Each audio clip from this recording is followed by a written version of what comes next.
In the previous video, we got acquainted with the line, realized what pushed us, what we were going from, what we came to. We have highlighted, probably, for important fat whales, on which the whole line of Umbra shadow perimeter solutions is based. First of all, it is the absence of milling, that is, we do not need to grind, sharpen anything. Everything is assembled as correctly as possible, as quickly and easily as possible. This is the assembly of absolutely any pie. That is, we can easily and comfortably assemble whatever we want on the cladding. We also cover the damper, the possibility of damping any movement, any defects, seasonality of some kind. All this is compensated by our damper, and such an important point is systematic. That is, the profile flows from the profile. And now we are going to analyze each product separately, i.e. what it serves for, what functions it fulfills, how it all works for us. We will probably start with our base. That is, this is the base profile. It looks like this. It has a damper inside it. The base profile is attached to the wall with mechanical fasteners. The damper is inserted inside it, and any of our products are inserted into this notorious damper. All we need to do is just click one into the other directly on the wall. It goes like this. It's all quite simple, but at the same time there's still a nice, eye-pleasing backlash. That is, now the ceiling will not clamp and try to break, but will move quietly and comfortably. I would like to tell you separately, not just separately, but to start my story not only with the basic one, which is the basis for the whole system, but also with our shadow one. The shadow one is inserted into the base one, clicked into place, and we get a gap of exactly 7 millimeters. This is a textbook gap for our entire line, for our entire system. We maintain it. We maintain this gap for all the products we have.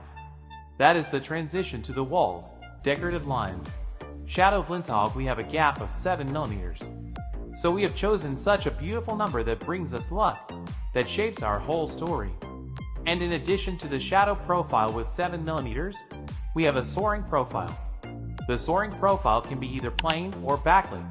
That is, it has a backlight glued in here, a diffuser is inserted inside, which we also have, such a white plastic one. Accordingly, we can form not only a gap of 30 millimeters, which gives us soaring, but also make backlighting. We also have a ventilating one. It has a special shape. It has a perforated hole. A static pressure chamber is placed on top to remove air masses. Here we also have the possibility of installing backlighting and the same clearance as in the soaring one, 30 millimeters. The interesting story is the gap expander. It looks as follows. It allows you to shape the gap. It also snaps into our basic one and allows you to shape the gap from 0 to 100 millimeters. It does this with a structural profile. It looks like this. It's just a constructional one, and there is a constructional one with illumination. They are fixed mechanically with fasteners, and the story goes like this. The gap is exactly 100 millimeters, but if we don't want 100 millimeters, we can make it smaller, even at 0, that is to say, it is as close to the wall as possible, and we will get, well, something so inconspicuous, if you suddenly need it. We can make it diagonal, that is, form a curved niche. One of the interesting features is that the soaring can be mounted not only adjacent to the wall, but you can also mount the soaring somewhere in the ceiling environment. In other words, this is the story. We get a niche. We have a guide profile of the frame and cladding construction on the side, and we get a niche anywhere in the ceiling. The continuation of this story. We have a cornice profile, which looks like this. Here it is in this section, and it has the possibility of installing backlighting in a special groove. It is also lined with our structural backlight on one side. The width of this profile we have 115 millimeters. We can place it both in the wall variant and in the variant with installation somewhere in the middle of the ceiling. Well, if you need a curtain in the middle of the ceiling, it can be realized.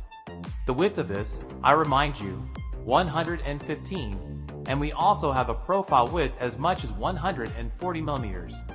This is to maximize the flight from the wall, so that we have curtains do not cling to anything. To it in the same way attached to the structural profile on both sides, if there is a need to place in the middle of the ceiling, or here it is plugged into the base, if we do in the wall version. We also have a set of plugs. complete plugs are installed to the profile, screwed to the back side.